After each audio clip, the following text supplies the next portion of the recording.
Bismillahirrahmanirrahim. Assalamualaikum warahmatullahi wabarakatuh. Alhamdulillah wa syukurillah wa ni'matillah la haula wala quwwata illa billah. Kali ini saya ingin menceritakan kisah pilu yang dialami seorang pemuda yang menggandrungi atau mengagumi ilmu-ilmu kebatinan atau ilmu-ilmu tenaga dalam. Nah, awalnya di usia belia, usia SMK, usia belasan ini, sebut saja namanya Reza. Nah, Reza ini dengan teman-temannya, dia ini sering dibilang sebagai anak indigo karena keturunan dari orang tuanya, dari kakeknya memang seluruhnya itu seorang praktisi. Tapi Reza, dia mengakui dia itu belum bisa apa-apa seperti orang tuanya atau kakeknya. Dan yang dibilang temannya kalau kakeknya ini ya bisa mengobati ini, bisa mengobati itu, bahkan sering kedatangan tamu-tamu hebat. Tapi Reza ini tidak seberuntung ayahnya atau kakeknya di usia dia belia, usia dia remaja. Menginjak usia SMK, setelah lulus SMP, tanpa sepengetahuan orang tuanya, dia itu ikut salah satu perguruan. Nah, disitulah dia mulai merasakan bagaimana pelatihan-pelatihan dari mulai berangkat tengah malam. Ini semua dilakukan tanpa seizin orang tuanya.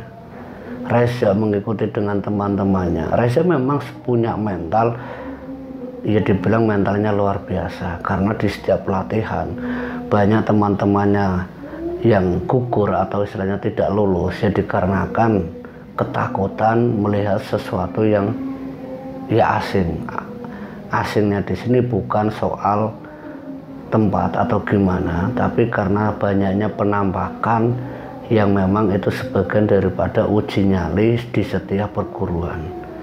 Nah, kisah Reza ini saya ingin menceritakan tentang pengalaman temannya waktu itu. Temannya Reza, sebut saja Angga. Angga ini mengenal Reza sedari dia itu SMP, sekolah bareng sampai ketemu di satu perguruan bela diri. Uji nyalinya itu dilakukan tuh jam 1 malam di salah satu pesisir pantai. Nah, jam 1 malam ini dia dalam keadaan mata yang tertutup atau diikat dengan kain, matanya ini disuruh berjalan oleh pembimbingnya.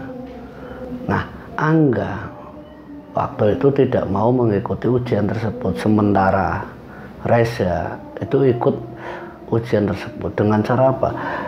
Dia harus melalui satu tahapan ke tahapan yang lain. Nah, sampai di satu tempat, yang tempat ini merupakan satu pemakaman umum di dekat pantai ini. Ya jaraknya itu hampir 1 kilo lah dari pantai, tapi waktu ujian itu dari pantai. Nah, ini disuruh mencari satu tempat, yaitu pemakaman. Angga tidak tahu kalau itu ternyata tujuan untuk uji nyali itu adalah pemakaman. Angga bersama pembimbingnya, dia itu tidak ikut ujian tapi ikut dengan pembimbingnya. Nah, pembimbingnya ini memperlihatkan sesuatu ke Angga. Nah, di situ Angga benar-benar ketakutan sampai dia itu kencing di celana, sampai minta digendong pembimbingnya. Nah, teriakan Angga ini yang membuat Reza waktu dia lagi uji nyali dengan pembimbingnya dan rekan-rekannya yang semuanya dalam keadaan mata tertutup, itu disuruh megang setiap batu nisan masing-masing. Nah, mungkin waktu itu Angga itu melihat banyaknya penampakan seperti mungkin kuntilanak, pocong dan sebagainya. Ini yang membuat Angga mau lari kemana, sementara yang ada hanya para pembimbing. Di situ banyak pembimbing. Nah, Reza yang keadaan tertutup mendengar teriakan Angga. Nah, dia ini tanpa sengaja dia itu membuka tali kain yang menutup matanya. Ada apa, Pak? Ada apa, Kak? Ada apa, Pak? Nah, dia sudah tidak lulus waktu itu Reza. Ya karena apa? Ya sesuai dengan perjanjian, sesuai dengan ujian yang dilakukan, itu dilarang membuka kain penutup mata sebelum waktu yang ditentukan oleh pembimbingnya. Reza batal waktu itu. Nah, Reza Yang melihat Angga ketakutan ini karena dia sudah sadar diri, dia sudah tidak lulus.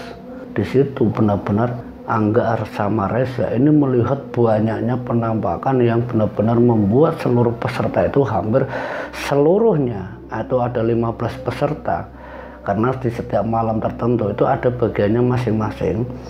Nah, ini yang dialami Reza sama Angga di satu pemakaman dekat pantai ini, melihat sosok kuntilanak, itu sosok perempuan dengan rambut yang sangat terurai panjang ke bawah, ini sedang duduk di samping salah satu peserta yang lain. Nah, peserta yang lain ini dilihat sama Angga, sama Reza juga melihat, sama pembimbingnya juga melihat, itu seperti sedang mengelus-ngelus pundaknya si peserta yang tersebut. Peserta ini benar-benar tidak tahu menahu kalau di sampingnya itu ada sosok kuntilanak. Dalam seperti diurai, dielus, sosok kuntilanak itu mendekati peserta itu. Nah, sementara pembimbingnya ini bergerak maju mendekati kuntilanak tersebut. Ini perlahan-lahan dengan membaca zikir, membaca doa, menghempaskan tangannya, membuat kuntilanak itu seperti menghilang begitu saja. Tapi tidak berhenti di situ saja. Kuntilanak dan yang lainnya ini justru dengan tenaga dalam atau dengan kebatinan yang dibaca pembimbingnya justru mendatangkan para makhluk-makhluk gaib itu semakin banyak. Nah, ini membuat suasana di area uji nyali itu Angga sama Reza itu benar-benar tidak bisa melakukan apa-apa hanya selain berdoa dengan bacaan. Nah, yang membuat Reza ini bingung, setiap kali dia baca surat apapun, ini sosok-sosok gaib ini seperti ikut membaca. Jadi alunan ayat-ayat suci itu benar-benar terdengar di satu pemakaman itu. Nah, ini yang membuat suasana uji nyali di tempat Reza ini benar-benar membuat Reza sama Angga itu saya takut. Dibilang takut ya sangat takut, tapi ya mau gimana? Mereka harus ada di situ sampai selesainya para peserta ini disuruh berhenti untuk melakukan uji nyali. Karena memang banyaknya para penampakan makhluk gaib yang datang di situ, itu sosoknya itu beraneka ragam. Dari anak kecil yang berlarian itu mundur, bukan berlarian maju. Anak kecil, banyaknya batu nisan atau semacam ya nisan dari orang yang meninggal. Mereka tuh berlari mundur, tapi tidak ada satu pun yang menabrak. Itu yang membuat Reza sama Angga itu benar-benar hanya bisa berdoa. Ketika dia memejamkan mata, bukannya malah tidak terlihat, semakin jelas aura malam di pemakaman itu. Malah Reza ini bilang sama Angga, kamu lihat enggak? Lihat ya, lihat itu semuanya, lihat itu semuanya. Kita mau lari, mau pergi, enggak. Diarahkan sama pembimbing yang lain, pokoknya jangan sampai keluar dari garis ini. Karena ya Reza waktu itu yakin kalau pembimbingnya juga seorang ustadz, ini bisa memagari dari pengaruh-pengaruh gaib. Nah, mungkin untuk para uji nyali, peserta uji nyali atau peserta di perguruan tersebut, ini juga setiap peserta itu sudah dipagari masing-masing, dilingkari, disuruh duduk di situ satu persatu, disuruh pegang batu nisan, dilingkari semuanya. Nah, ini Reza melihat ada kuntilanak yang terhempas tadi, itu banyaknya sosok yang datang, itu membuat suasana benar-benar membuat ya bulu kuduk itu berdiri. Dia ketakutan, bingung mau kemana. Nah, ini Reza saat suasana semakin larut, semakin malam, semakin dinginnya terasa, suaranya itu benar-benar membuat mereka itu semakin ya tidak habis pikir. Dari mana mereka? Dari mana datangnya mereka? Jin-jin itu dari mana? Sosok aneh seperti sinar bentuknya bola api itu muncul di antara pemakaman yang letaknya di pojok pemakaman itu seperti pohon besar. Nah, di atas itu seperti bola api yang seakan-akan itu ingin menghampiri Reza dan pembimbingnya. Tapi ya semua itu tertahan tidak sampai ke tempat dia itu berkeliling. Nah, ini Angga yang waktu itu saking ketakutan, dia tidak sadar, saking takutnya melihat bola api yang seperti datang menghampirinya. Nah, dia itu spontan lari keluar dari garis pembatas, garis yang tidak terlihat memang. Garis yang dibuat membimbingnya ya bukan garis seperti garis pada umumnya, tapi garis gaib yang seperti pagar. Nah, Angga ini keluar. Nah, keluarnya Angga itu ternyata membuat Angga itu seperti terserang bola api itu. Bola api yang saya sebutkan mungkin itu Banaspati. Menyerang Angga, duak. Angga itu sampai terjatuh. Tiba-tiba Angga pingsan. Nah, seluruh peserta, nah pembimbing yang melihat Angga ini tiba-tiba jatuh pingsan yang terserang Banaspati ini langsung ditarik sama pembimbingnya, disuruh masuk ke garis yang memang sudah dilingkari. Nah, keadaan di situ semakin mendebarkan, mencengangkan. Ya kenapa kondisinya Angga itu seperti orang yang kesurupan, dia meronta-ronta. Nah, meronta-rontanya ini seperti ngajak berantem. Nah, Reza sama pembimbingnya bingung. Reza tidak tahu apa-apa waktu itu karena dia baru berapa bulan ikut di perguruan itu. Belum bisa apa-apa Reza. Melihat pembimbingnya harus memegang. Reza cuma bisa pegang kakinya Angga. Tapi kekuatan Angga itu luar biasa. Dia pegang justru malah terpental. Karena apa ya, ditendang sama Angga, duak, jatuh Reza. Sementara pembimbing membaca lantunan ayat-ayat Al-Quran ini dibaca semuanya sampai membuat Angga itu yang tadinya meronta-ronta sampai membuat para pembimbingnya ini kewalahan. Bukan cuma satu, ada 4. Nah, datang lagi pembimbing yang lain 5, ya akhirnya kondisi itu bisa dinetralkan. Tapi kondisinya Angga tidak sembuh langsung di situ saja. Dia harus dirawat esok harinya. Nah, peserta yang lain karena kondisinya sudah tidak memungkinkan untuk uji nyali, para pembimbing ini teriak, kalian semua buka tutup mata kalian, buka tutup mata kalian. Uji nyalinya selesai, uji nyali selesai. Nah, salah satu peserta yang lain saat buka ini talinya dibuka, mereka kaget karena yang dipegang itu batu nisan. Oh, astagfirullah, teriaknya masing-masing. Setan, setan, wah macam-macam teriakannya. Nah ini, tolong, ada yang ketakutan, ada yang bermakaneka ragam teriakan itu. Sampai mereka tuh disuruh kumpul sama pembimbingnya, kumpul semua di sini, masuk di sini. Jangan sampai ada yang keluar di antara garis ini, ikut pembimbing A, ikut pembimbing B. Disuruh, pokoknya setiap peserta itu minta dilindungi oleh setiap pembimbingnya, semuanya, sampai mereka itu keluar dari area pemakaman. Tapi sebelum mereka keluar dari area pemakaman ini, pertarungan dengan alam gaib itu benar-benar nyata. Ya seperti Banaspati yang sudah menyerang Angga. Nah, sosok-sosok yang lain ini juga seperti mengancam para pembimbing ini. Mereka itu semuanya itu seperti menggunakan energi-energi gaib. Itu seperti menghantam beberapa pembimbing sampai ada yang jatuh. Yang lebih parah itu pembimbing yang bernama Raka. Raka itu yang, ya sebenarnya Raka ini ya kakak pembimbing yang memang sudah luar biasa, tarapannya itu sudah hebat, bisa bertarung dengan alam gaib.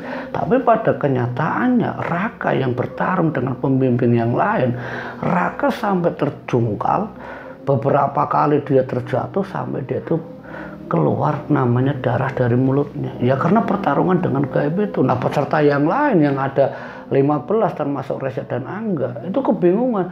Kak bangun kak. Nah, pembimbing yang lain ini mau mengingatkan seluruh pesertanya itu untuk apa? Untuk berzikir, baca zikir kalian, baca amalan yang kakak sampaikan. Seluruh peserta ini baca amalan yang diajarkan ini. Ya amalan apa? Amalan untuk mengusir gaib-gaib tersebut. Wah, amal itu terus dibaca dengan zikir, dengan keyakinan yang benar-benar yakin. Salah satu kunci utama adalah yakin. Yang penting yakin, minta perlindungan dan pertolongan dengan Sang Pencipta. Minta perlindungan dan pertolongannya. Jangan minta perlindungan denganku, karena aku bukan siapa-siapa. Semuanya itu berzikir. Yang tadinya ketakutan duduk semedi semua, duduk bersila bareng-bareng jamaah. Nah, ini sosok-sosok gaib yang bertarung dengan para pembimbingnya, yang diantara tiganya itu ada salah satunya itu Raka, karena keduanya ini membimbing untuk membaca amalan, berzikir. di depan gerbang makam berzikir. Nah, ketiganya sedang bertarung, satu persatu sosok itu menghilang entah kemana. Reza yang ikut berzikir ini melihat pertarungan itu seperti nyata, benar-benar seperti kayak di TV. Reza melihat itu seperti di TV. Sosok itu seperti datang, duar, duar, duar. Suara angin, suara pohon tumbang itu benar-benar nyata. Tapi yang membuat aneh si Reza, tidak ada satupun pohon yang patah. Pohon itu nyata, itu benar-benar nyata didengar. Tapi tidak ada satupun pohon yang tumbang. Itu pengalaman Reza saat dia uji nyali. Pertarungan itu belum selesai karena zikirnya ini sampai hampir setengah jam. Itu zikir itu terus dilantunkan, dipanjatkan, didoakan untuk barokahnya diminta agar ketiganya ini bisa menyelesaikan pertarungan itu. Alhamdulillah, kata Reza ini bersyukur, alhamdulillah, karena ketiganya ini walaupun salah satunya yaitu Raka yang sempat keluar darah dari mulutnya. Alhamdulillah pertarungan itu selesai. Nah, selesainya ini, yaitu uji nyali ini, mereka hanya keluar dari pemakaman. Nah, keluarnya dari pemakaman ini ternyata Angga yang terkena pengaruh serangan dari Banaspati ini saat pulang dengan Reza itu ketemu dengan orang tuanya Reza. Orang tuanya tahu kalau pengaruh Banaspati itu sudah masuk ke dalam tubuhnya Angga. Nah, menurut orang tuanya Reza, kata orang tuanya, Angga ini kalau tidak segera pengaruh itu dilunturkan atau dileburkan, ini berbahaya. Karena apa? Pengaruhnya itu luar biasa, bisa berdampak pada tubuh Angga sendiri. Kalau tidak secepatnya dibersihkan, ini satu, perilakunya akan seperti orang yang kesurupan. Yang kedua, takaran tubuh Angga itu tidak sesuai dengan kemampuannya. Yang dikhawatirkan, dia sadar dia sepenuhnya jadi orang yang biasa, tapi lama-kelamaan pengaruh jin yang ada di dalam tubuhnya Angga itu bisa mempengaruhi perilaku kesehari-hariannya. Dan yang lebih parahnya itu bisa membuat Angga itu gila. Dan itu juga berlaku untuk kamu, Reza, kata orang tuanya. Reza nanya sama bapaknya, pengaruh gimana, Pak? Ya pengaruh yang lebih bahaya lagi. Kamu, Reza, kata orang tuanya, kamu, Reza, kamu itu belum saatnya. Kamu itu belum saatnya mendapatkan atau melakukan uji nyali seperti itu. Karena Bapak tahu, walaupun kamu tanpa seizin Bapak, kamu melakukan ini, melakukan itu. Bapak tahu, kamu itu hanya karena pengaruh teman-teman kamu. Pengaruh karena kamu itu dianggap sebagai anak praktisi. Kamu pingin seperti Bapak. Nanti kalau memang sudah saatnya, suatu saat Allah akan memberikan yang terbaik untuk kamu. Tidak perlu kamu kejar seperti ini. Bapak khawatir terhadap kamu. Yang belum saatnya kamu mendapatkan, kamu paksakan. Itu bisa membuat kamu itu bukan jadi Reza, tapi jadi tubuh yang dimanfaatkan oleh jin. Hanya tubuhnya kamu anak Bapak, tapi di dalam tubuh kamu dimanfaatkan oleh jin-jin yang bersarang. Karena semakin nyaman mereka itu ada di dalam tubuh kamu. Nah, ini yang Bapak khawatir. Sudah kamu tidak izin, yang Bapak khawatirkan, Bapak tidak bisa. Karena apa? Semua itu sudah kehendak kamu. Dan kehendak kamu adalah suatu doa. Kalau memang benar-benar ini terus dilakukan, Bapak tidak menjamin kamu akan bisa menjadi Reza yang seutuhnya. Kamu pasti akan seperti orang-orang yang tidak kuat melakukan ilmu kebatinan tapi memaksakan diri, bisa berakibat gila. Karena apa ya? Takaran tubuh itu ada batasannya. Jangan pernah memaksakan sesuatu yang bukan haknya, yang bukan kemampuannya. Nah, semenjak saat itu Reza itu ya benar-benar minta maaf sama orang tuanya. Iya Pak, maaf Pak, maafkan Reza, saya tidak mau mengulangi lagi. Nah, semenjak saat itu Angga itu selalu dibantu oleh orang tuanya Reza, itu dinetralisir semuanya. 1 hari 2 hari sampai berbulan-bulan itu pengaruh serangan dari Banaspati yang pernah menyerang Angga itu sampai berbulan-bulan. Tidak mudah. untuk melepaskan pengaruh jin yang sudah terlanjur masuk ke dalam tubuh seseorang. Semoga dari kisah Reza ini yang menceritakan tentang dirinya dan juga Angga bisa bermanfaat untuk kalian, para pemuda atau orang-orang yang ingin melakukan ilmu kebatinan, ingin mendapatkan ilmu kebatinan tanpa mengetahui takarannya, tanpa mengetahui kapasitasnya. Jangan pernah lakukan, walaupun itu ada pembimbingnya. Yang lebih parah lagi, jika pembimbing yang tidak tahu menahu takaran muridnya itu akan mengakibatkan petaka. Gila itu yang dikhawatirkan dari setiap ilmu kebatinan yang tidak sesuai dengan apa kemampuan dari orang-orang yang ingin belajar ilmu kebatinan. Terima kasih, semoga cerita ini bermanfaat untuk kita semua. Wassalamualaikum warahmatullahi wabarakatuh.